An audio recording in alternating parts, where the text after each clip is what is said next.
got the voice that's mean, asking those questions that you never seen. He's got that fire, burning bright and clean. Andrew Keen making waves, break the routine on the Keen on show. He brings the heat, asking the minds, digging deep till they bleed. No sugar-coated truths, no lies to deceive. Andrew Keen, the master of the interview beat. He's got the knowledge, he's got the flair, challenging ideas with a fearless stare. With every question, he's uncovering what's there. Andrew Keen, a truth seeker, he's aware. Hello, everybody.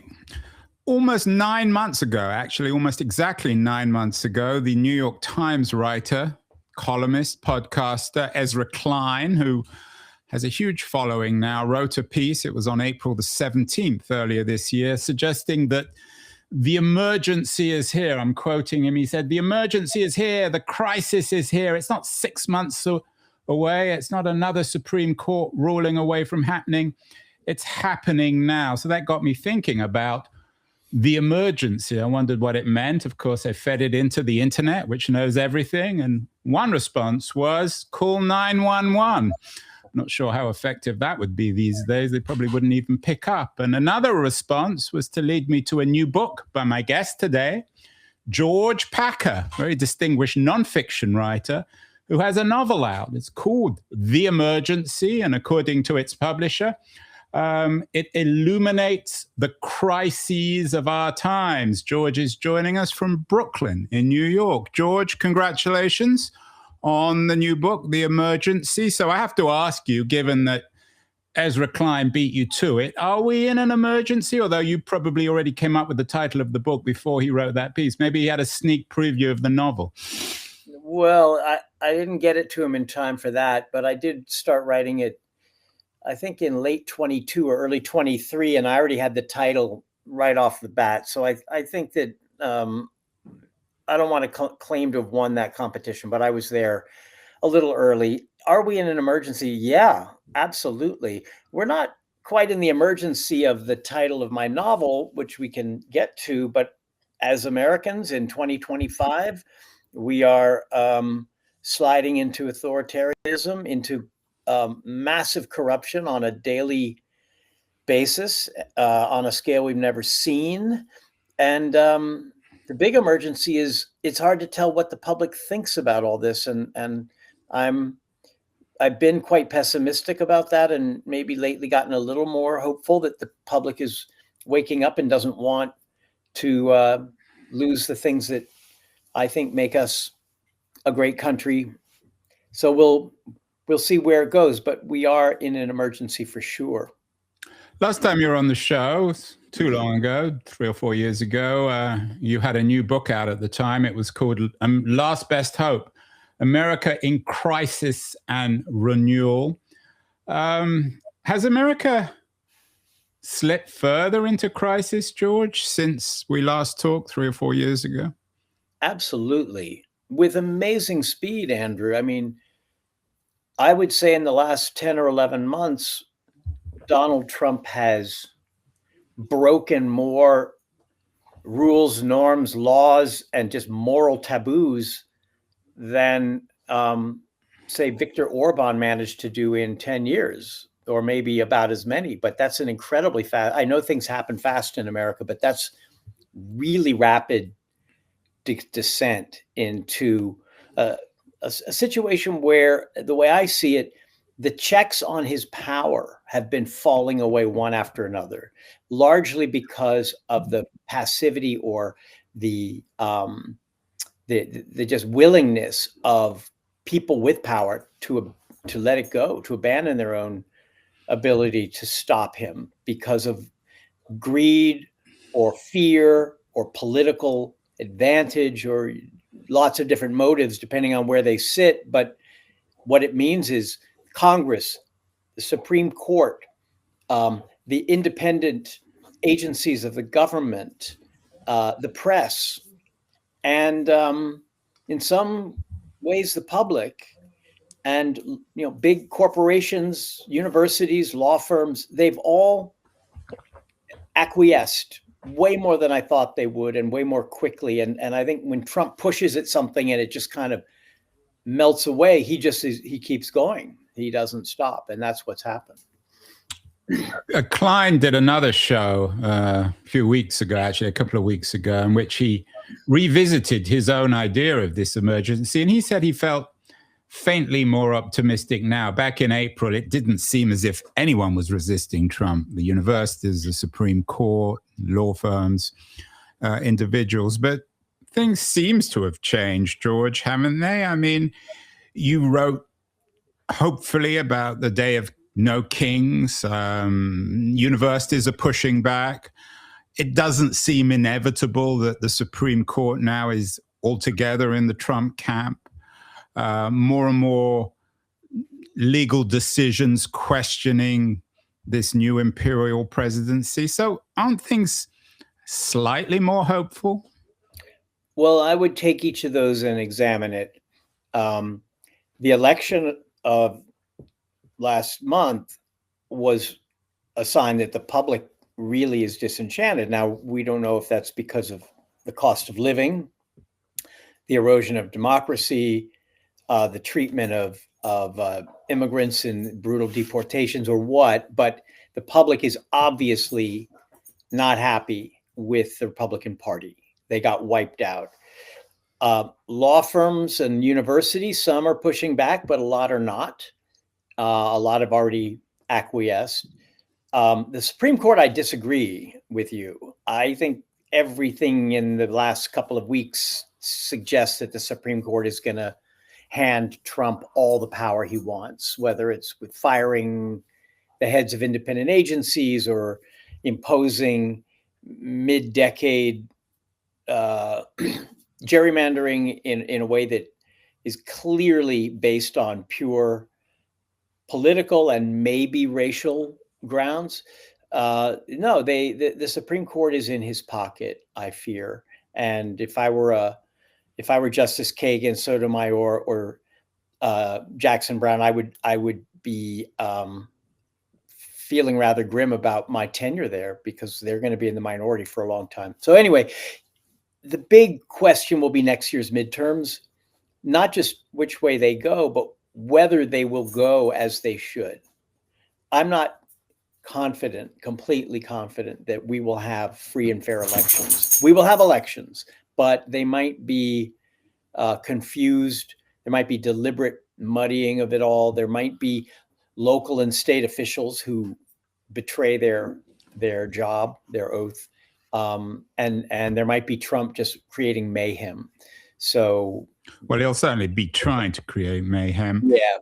George, earlier you said you're not sure what the American people think, but the polls are suggesting that they're not entirely in his camp. His low 40s now has slipped to mid 30s approval rate. So we do know that there's obviously a hardcore MAGA right.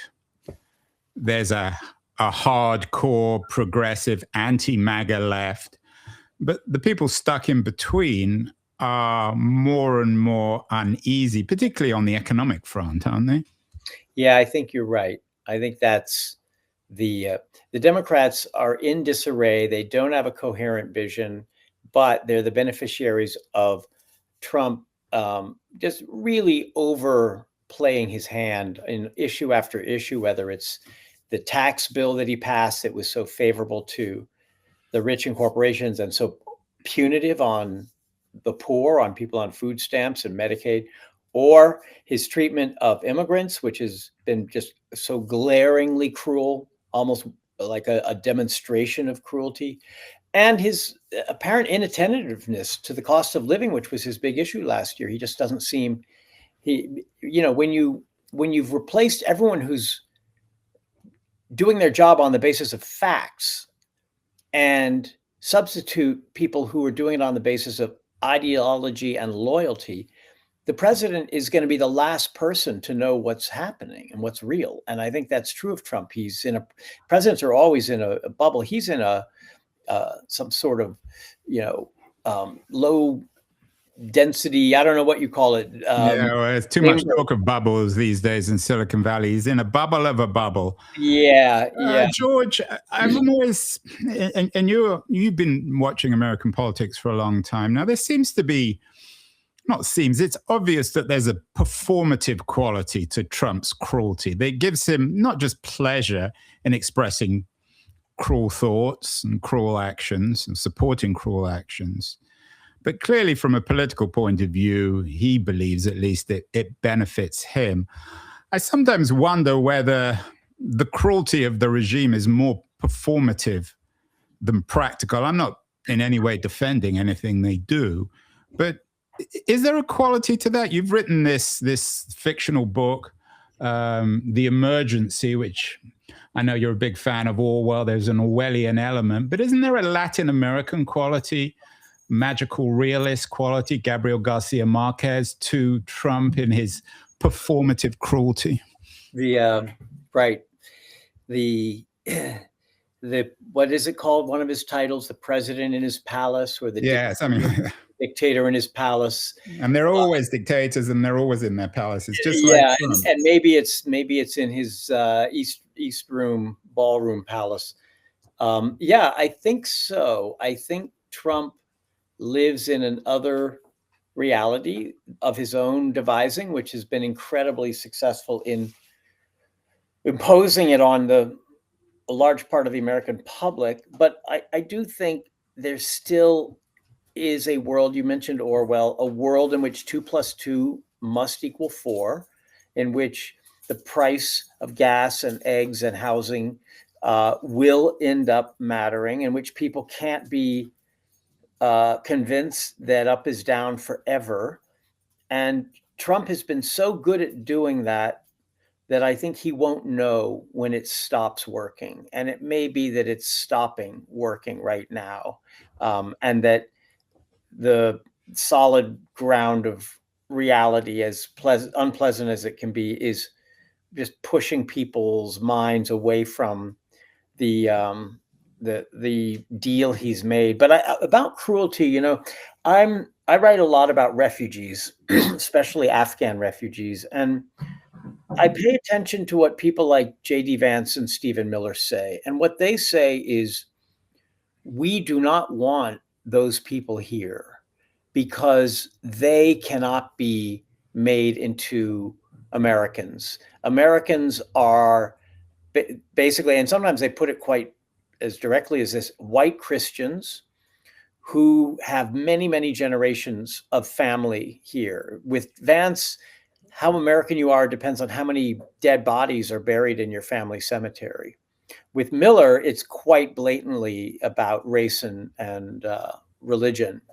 Yeah, I mean, with Miller, the cruelty isn't performative. Of all of them, he seems the least performative. He seems to be genuinely evil. Yeah, I mean, we're not supposed to make these comparisons, but he's the one guy who, when I hear him speak, as he did at the Charlie Kirk service, I just hear it in German. It's just immediately. Yeah, there is he does have something of the Goebbels about him, doesn't he? Yeah, he does. I think he even tries, and he gets pleasure. He probably dresses up in a Nazi uniform in his bedroom at night. Yeah, well, I don't know if he does that, but you can be sure that if he had been German in 1933 or 38, that this is what he would have been doing. He would have been entirely comfortable with it. And the fact that he's Jewish, of course, adds to the paradox. You wrote a good piece in The Atlantic on this, condemning millions for one man's crime. There was, of course, a very tragic assassination attempt of a couple of National Guards a couple of weeks ago in DC. And Trump and Miller and the others, probably Vance, blamed all Afghans, didn't they, George? They did. And I know some of the Afghans they're blaming. And these are refugees who are stranded in Pakistan, having fought alongside Americans during the war, and were about to be resettled here through the refugee program, which is the most vetted program in the world as far as security goes.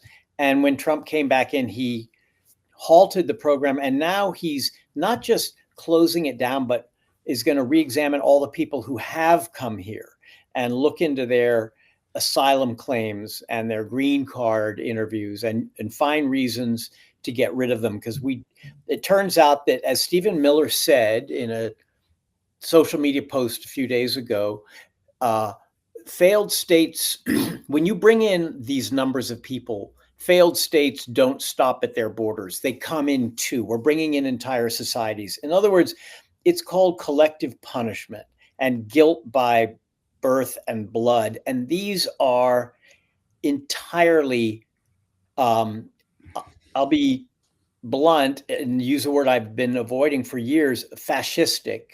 That is the thinking of fascism. And it's the opposite of liberal democracy. So basically, yeah, I agree. I'm not a big fan of the word fascism, and one can accuse these people of taking fascist tactics without necessarily being fascist.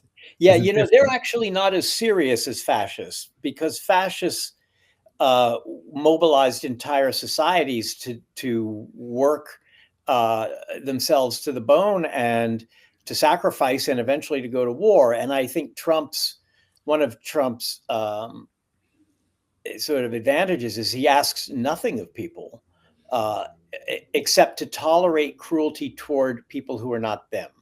And that's George, I want to come to the novel because that's why we're here. But the one institution we didn't mention earlier in terms of pushing back against Trump is the military. There have been a number of interesting podcast shows recently on the loyalty towards Trump within the military. Of course, General Miley resisted him very effectively in the last, in Trump 1. What's your sense of the loyalty or horror within the military towards Trump and MAGA? Well, first, I should say I'm not doing the reporting on that would give me a really good, solid view. And it's hard to do the reporting because Pete Hegseth, the Secretary of Defense, or War, as he would like to say, kicked out all the serious journalists from the Pentagon and replaced them with toadies and stooges. So it's hard, not impossible, to know.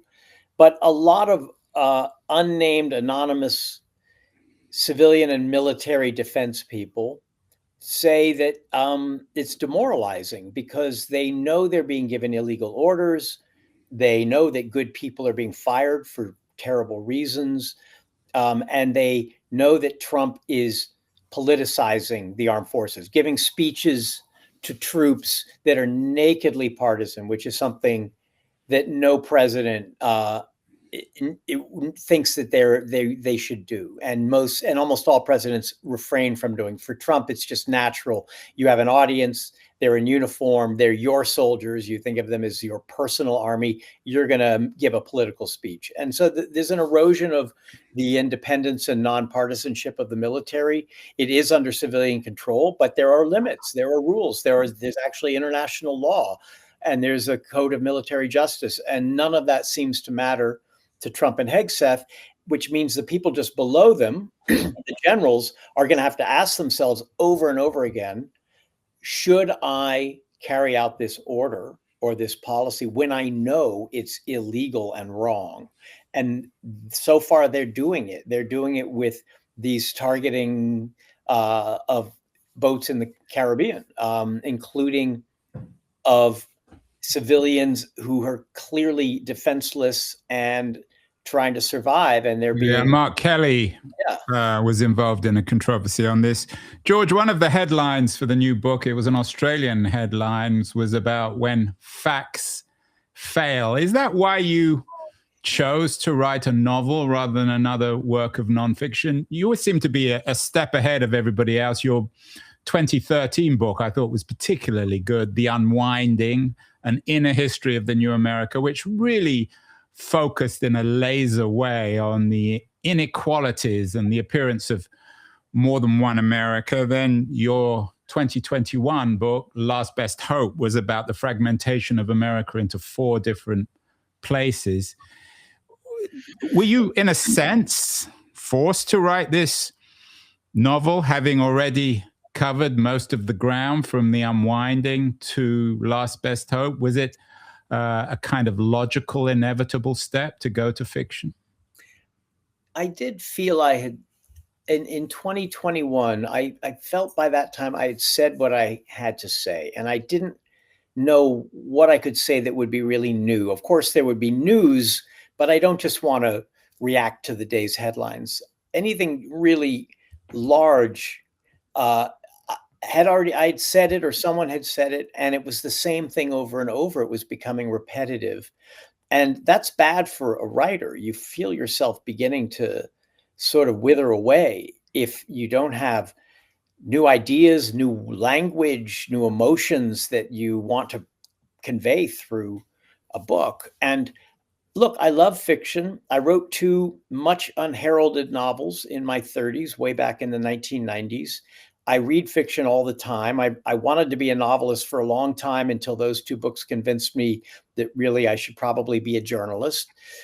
And by 2022, I felt like if I'm going to keep writing, I'm going to write fiction right now, because that will give me a chance to refresh myself, to sort of enter into my imagination and see what's there. I'm not fleeing the subject of America today, but in The Emergency, what I've done is created essentially a political fable. It is political, but it's a fable. You don't know when and where it takes place. There's no digital technology. There's none of the signposts of our world. There's none of the names, none of the places. There's no Trump or Trump-like figure. So I was influenced by Orwell, of course, 1984, by Camus, The Plague, by Atwood's Handmaid's Tale, by J.M. Coetzee's Waiting for the Barbarians. All of these wonderful works of fiction that essentially are trying to bring you closer to reality by pulling you away from it, by making it strange. And the weirder, the better. The weirder, the clearer your vision gets, because you're not distracted by all the familiar words and stories and people. You don't think you already know it because you've seen it before. Instead, it's new and shocking even. And there's a lot of room for invention. And what I've had to do is build an entire world from scratch. And I have to say, it was an exhilarating experience. So why wouldn't I want to do it at least this one time and get myself back into journalism through the imagination? Do you see it as an indulgence? Not at all. I think fiction is a serious discipline. It's hard, man. It is hard. I'm not suggesting that fiction is an indulgence. I'm suggesting your shift in fiction. You know, I think it was this, or kind of go a little silent and just begin to repeat cliches. And I don't think that would be good for me or my readers. So no, I think this was it was an indulgence of my literary pleasures, my, maybe illicit literary pleasures. So yes, in that sense, I was kind of taking off my journalist uniform, but it was also something that I thought would actually get me farther in understanding where we are today as Americans, losing what's valuable about this country by creating a place and a time that don't exist than I would by just drilling into the same boards over and over again that, tell us what we already know. So what does The Emergency tell a reader who has already read The Unwinding and Last Best Hope, and as you say, many, many other books covering the same ground? What were you trying to tell the reader or the world about America, or maybe the world in the mid-20s, the second quarter of the 21st century, that they wouldn't get in a nonfiction work? Well, first, I'm trying to convey what it feels like today, not what is happening in the outside world, but what it feels like to watch a world you thought would always be there, because it had always been there, disappear before your eyes with a speed that you can't begin to fathom. What it feels like to be a parent in that world and see your children responding to that collapse by, in a sense, turning into their own way, rejecting some of the values that you thought were permanent values, and instead looking for new ones and overthrowing the status quo of their parents. And all of that is part of the story in The Emergency. It's a family novel. It's about a doctor and his wife and their children in a city at the moment when an empire that they've always lived in and has always been there collapses. I say that it died of boredom.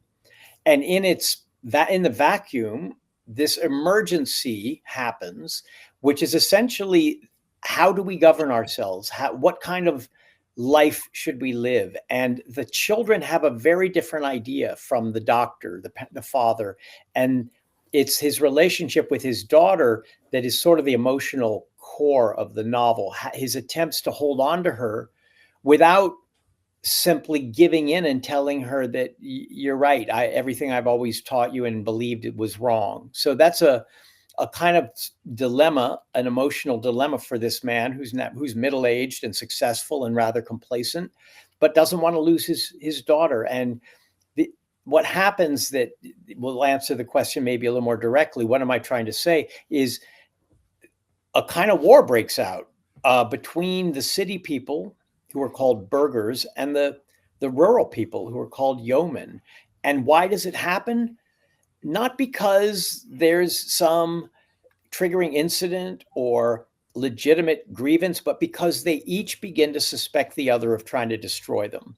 And a kind of paranoia sets in the city and in the countryside. And the doctor and his daughter go out into the countryside on a kind of quixotic mission and find out just how much has changed in the countryside as well as the city.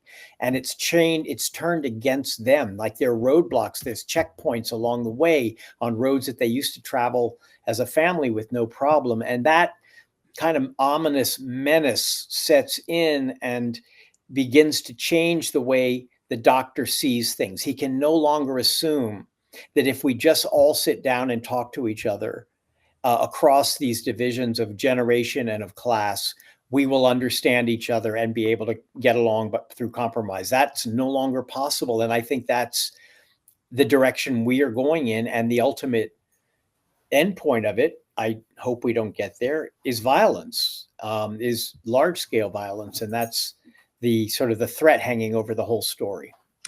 You mentioned that you were very influenced by Orwell. I think you've edited a couple of his writings. Orwell, of course, is a controversial figure.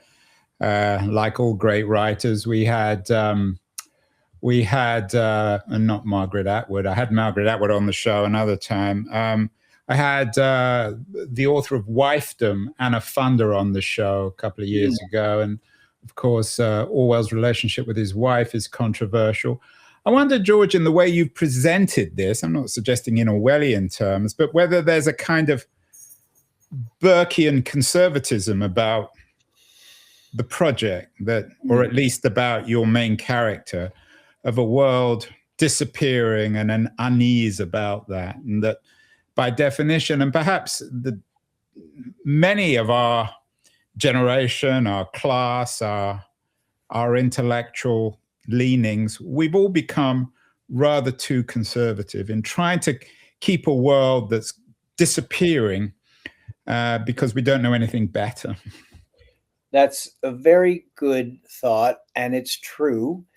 I find myself becoming more conservative, not politically, and I still believe in high taxes on the rich, etc., but conservative in my sense that there are things that really we should preserve, that each generation can't make the world over again anew, but should look to the past and to the institutions that have survived as sources of wisdom and of stability. Of course, you change them, you reform them, you don't just take them on their own terms year after year, because then that becomes a recipe for collapse. And maybe liberals have done that. So I would say I'm a Burkean liberal more than a Burkean conservative. Well, Burke himself, of course, was a liberal. He was a liberal. He got appropriated by American conservatives, but exactly. I mean, he's a quintessential liberal. Right. And I, if there's a label I will accept, it's liberal, but I also recognize it's a risky label. It's under attack always from both the right and the left. And it seems today as if it's run out of gas, as if it no longer has answers for the deep dissatisfactions of Western publics, basically, across Europe and North America. And the doctor is a liberal, And he's a liberal who has seen his world sort of begin to break up under his feet. But he's also a father, and his deepest fear is not losing his society, although he does fear that, but losing his daughter. And so this is kind of the tension that drives the entire story as they go out into the countryside and talk and argue and then get separated, and then something terrible happens. The whole time he's trying to tell her, I understand that I've failed you. The empire has collapsed. We're in an emergency. That is a failure of me and my generation. But don't imagine that you can throw all of it out and start over with this flimsy new utopian philosophy called Together, with a capital T, and rebuild the world, because it's not working. We see that all around us. He tells her that the city is in trouble, and then there's this brewing conflict with the rural people. So it's a really difficult thing to navigate as a citizen and a father when the world is, your world is disappearing.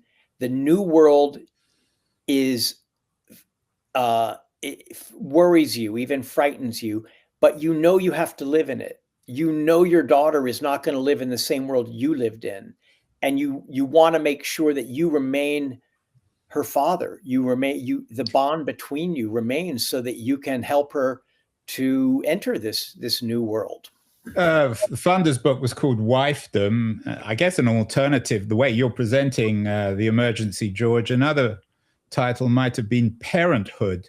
The way you're describing this historical shift, it brings to mind the 1960s and another generational revolt against parents who didn't understand young people and their discontents. Yeah. But I wonder, and it's always easy to argue that history repeats itself. You're too good a historian to know that.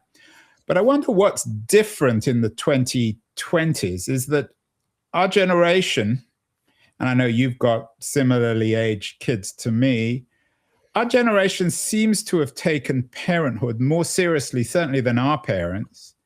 And I wonder whether that's why we are taking this current crisis so seriously, so much to heart. Why the hero in your book, I don't know if he's the hero, the main character in The Emergency, if he was around in the 60s, he would have been less bothered with his daughter if she'd have gone off to a commune and had lots of sex and took drugs. But these days, our class, our generation has taken parenthood so seriously that we're really troubled when our kids don't want to have anything to do with us anymore.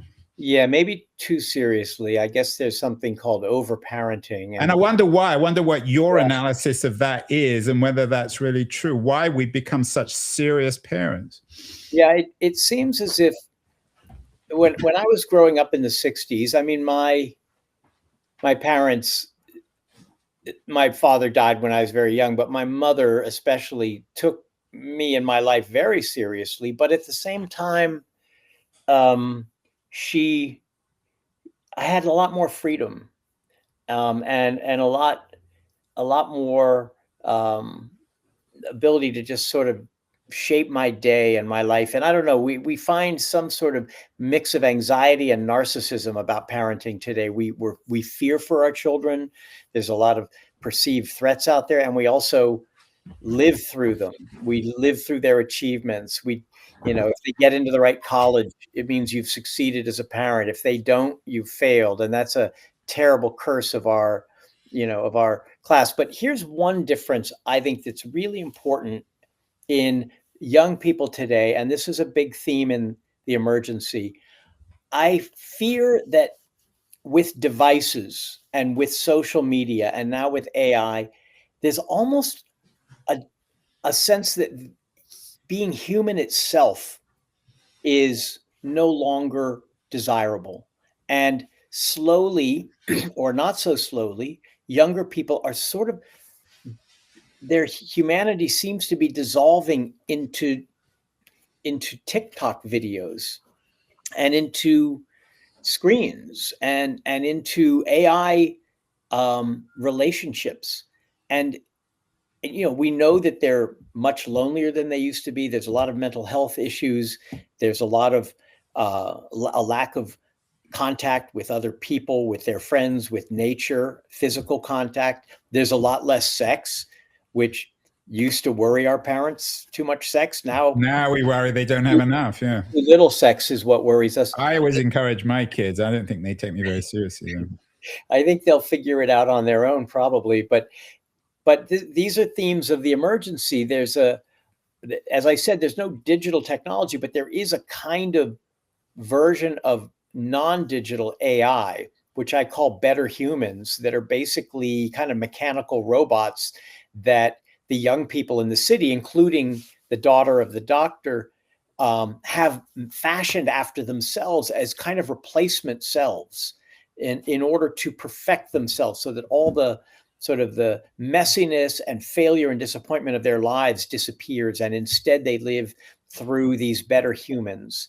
And this, to me, is a friend of mine said, okay, Orwell's picture of the future in 1984 is a boot stamping on a human face forever. What's your nightmare picture of the future? And I said, well, it's a scene in the novel where the doctor stumbles upon a kind of a workshop in a warehouse district where all these bodies are lying on the floor. And at first he thinks, these are dead young people. What's happened? Why have so many young people died? And he gradually realizes that these are not real people. These are the better humans that have been laid out in the workshop as they're being worked on. I wonder though, George, I take your point on this, whether this has been said before, most clearly and persuasively by Neil Postman in his 1984 book, Amusing Ourselves to Death, when he brilliantly, I thought, at the beginning of the book in a couple of pages said, we got it wrong. It wasn't Orwell we should fear, it was Huxley. Yeah. I read both of them in high school. Everyone had to when I was in high school. And honestly, even though today I would far sooner be on a desert island with 1984, at the time, Brave New World seemed more real to me because I was growing up in California in the 70s. There was no thought police and Big Brother. There was sex, drugs, and there was a lot of soma, right? A lot of soma, and people basically kind of giving up and giving into pleasure. And that's, the nightmare of Brave New World is pleasure takes away your freedom. And that does seem a bit closer, although I think you could also say Big Brother is in your pocket now. Big Brother is that phone that you carry around with you, who's just always surveilling you, always collecting data on you, and in a way controlling your thoughts. So you could say it's a mix of Huxley and Orwell with the technology that we've developed. Richard Hofstadter, of course, wrote a still very relevant 1964 essay, The Paranoid Style in American Politics. I wonder, again, coming back to my fear that we are fearing too much change, whether there is a paranoid quality now to progressive thought, whether it's what you fear about technology or the implications of technology and the kind of transhumanism in the emergency, whether it's in the work of people like Jonathan Haidt, that we as a class have become a little paranoid, especially about technology, George. Yeah, I do worry about that. I mean, look, I know you worry about the technology, or you worry about our paranoia? I worry about both, and I worry about finding the right balance. That's the question. I don't just accept that all technological change is good. Look, social media, when it came out in 2010 or so, 2012, I was told you have to be on it. If you're going to have a career in journalism, you have to be on it. I probably told you that. And when we drove between Amsterdam and Brussels a few years ago. You might have. Although by then it was wearing out its welcome, because it turned out. So my attitude was, I'm not morally superior to it. I'm inferior to it. I will be addicted to it. I know that. And I will become a bad father and a bad writer if I let this into my life. So I went cold turkey. I never posted on social media throughout those years.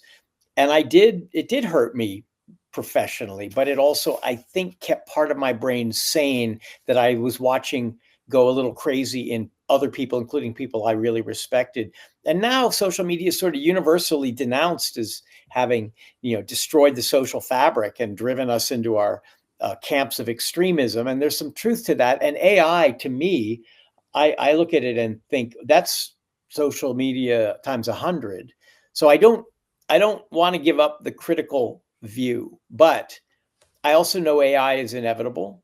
It's coming and it'll do some good and it will be important in my children's lives in a way that it's not in mine. And so, like the doctor in the emergency, I have to make some peace with it. And I don't know how to because I can't find the right balance between acceptance and criticism or rejection. And I don't know how freaked out to be. Look, I have a book on my desk here called "If Anyone Builds It, Everyone Dies." Yeah, which it's I'm not sure of that type of title. It's the publishing company is invested lots of money in advertising it aggressively on trains and public transportation. What's the attitude in Silicon Valley where you are, Andrew, toward that book? Well, I'm not sure everyone would necessarily agree. You said, George, earlier you'd be a bad father and a bad writer. In that order, what's worse, being a bad father or a bad writer? Clearly being a bad father. That's my number one job and the one I love most. But I don't want to give up either. I can't imagine life without my kids, and I cannot imagine life without writing. And that's why when I felt I'd run up against a bit of a wall with journalism, I turned to this novel in order to keep. Yeah, you gave an interesting interview to the Times saying you've stopped being a prig about beautiful writing, quote unquote. But this kind of book, I mean, the goal, I've been enjoying the book, George, it's not defined by its beautiful writing, and especially Orwell was anything but a beautiful writer. Yes. I had a big argument once with quite a well-known English writer about whether or not Orwell was a good writer. And I think his beauty, so to speak, is in his simplicity, isn't it? Yeah. How do you write for this kind of book? Did you have to control yourself a bit? No, because when that quote that you're citing was not about my own work, it was about, because I was a real Puritan for years and years when I was younger about prose. I thought if anything shows us a trace of self-display or look at me or a flourish that seems excessive, I just immediately ruled it out, said this is bad. And that meant some perverse decisions like George Gissing, who was not a beautiful prose stylist, but I think was a profound novelist, is a better writer than Virginia Woolf, for example, or Theodore Dreiser is a better writer than F. Scott Fitzgerald, which is just not true almost objectively. But I embraced the plain style influenced by Orwell. I embraced not just simplicity, but also strength, muscularity, a kind of vivid, concrete writing that grabs you and will not let you go, not through flash and dash, but through just the clarity and directness of the prose. And I still write that way. And The Emergency is written very much in that style. It's just that my taste is a little more ecumenical now, and I'm not such a prig as I was when I was young. But most young people are prigs about one thing or another. Finally, George, in that interview, they asked if you were organizing a literary dinner party, which three writers would you invite? New Orwell, surprise, surprise. D.H. Lawrence, more surprising, and Margaret Atwood. I had the honor of having Margaret Atwood on my show talking about The Handmaid's Tale. Why did you choose those three? And what kind of conversation would occur in late 2025 or 26? I mean, D.H. Lawrence famously lived in New Mexico. Margaret Atwood, when I talked to her, she acknowledged that she wrote The Handmaid's Tale with more than one eye on the United States. Yeah. Orwell perhaps was less influenced by the US than either of the other two. Yeah, that's right. He never came here. And when he did write about it, it was sort of, in the abstract, he approved because we were on the side of Britain and liberal democracy. and against fascism, but American culture, American novels, American food, and language, he did not seem to like. But he was a real Englishman. I mean, he was such a conservative, you could say, Burkean Englishman who loved the traditions and the landscape and the culture. So those three, why those three? Well, I love all three. Lawrence would add a lot of surprise and maybe some sharp edges. He was a hugely argumentative man. He had a lot of opinions, many of which we would consider to be unacceptable. Atwood is not at all orthodox or rigid in her views. She's a real believer in freedom of expression and in kind of an open-mindedness, but she's also obviously, I don't know if she would call herself a feminist, but The Handmaid's Tale is a feminist novel. Yeah, and I think The Handmaid's Tale is probably the most prescient book of all about MAGA America. I think it's more Orwellian than Orwell himself. Well, and she had the advantage of writing it in 1984 rather than about 1984. But I think she and Lawrence would probably get into quite a fight, but they would also, I think, recognize each other as fellow literary greats. And Orwell would be maybe less loud and not quite ready to get into the same dust-ups, but would be he would just have some cool observations that to me would make sure the conversation stayed grounded in kind of like the essentials. Because whenever I read Orwell, I edited, as you said, 2 volumes of his essays. And those essays are where the real Orwell is, even more than 1984, and where you just hear his voice and his clear-eyedness. And that's what I value about him. I never read him without, one, being interested in what he's saying, and two, almost always, not always, but almost always thinking that has held up well. That shows a kind of wisdom and common sense, and even more than that, common decency, common moral sense that you want to live by. So what did you think, by the way, of did you have a chance to read Funder's book, Wifedom?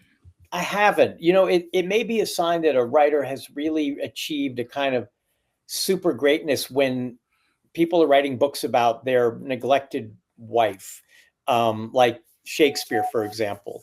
Yeah, well, there's, of course, Eileen Orwell was it was a real marriage. They loved each other, but Orwell, had affairs and neglected her for his work. And then when she died very young on the operating table, he was shattered. And that kind of sent him in the wintry direction of his final years, which were not very many. So I don't know what the book is about. Maybe I should read it. But Orwell, I think you should. I think you'd find it interesting. Finally, sorry, go on, George. I don't turn to Orwell for wisdom about women. Yeah, I think you and Anna Funder would be on the same page there. Finally, should we be thinking now about George Packer as a novelist, as a fictional writer, or will the George Packer of the future, will he return to nonfiction? I will return to nonfiction, but I don't want to say I'll never write another novel. But mostly, Andrew, it's like you've had this new child. What you most care about, what you think about all the time, is the well-being of this child. So this novel means more to me than anything in my writing life at the moment. I want people to read it. They don't have to love it, but I'd like it to be out there so that people grapple with it.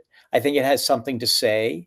I think it has a kind of clarifying effect on us when we're drenched in media. It has an effect of sort of pulling you out of it and getting you to see things maybe in a clearer light. So right now, this novel is what I want to be known for. But I'm basically a nonfiction writer who every now and then turns to the novel. But I'm not. I wouldn't say fully ambidextrous. Well, the nice thing, George, about books, especially novels, in comparison to children, is they can't tell us we don't know what we're talking about. Exactly. Yeah, we tell them what to say rather than the other way around. Well, George Packer, congratulations on the book. Happy New Year. And I hope it won't be 2 or 3 years before we get you back on the show. So much more to talk about. And this Trump, quote unquote, emergency certainly hasn't ended. Be good to get your wisdom. Thank you so much. I always enjoy talking to you, Andrew. So just anytime you want me back, let me know. Step on the scene, I'm ready to attack.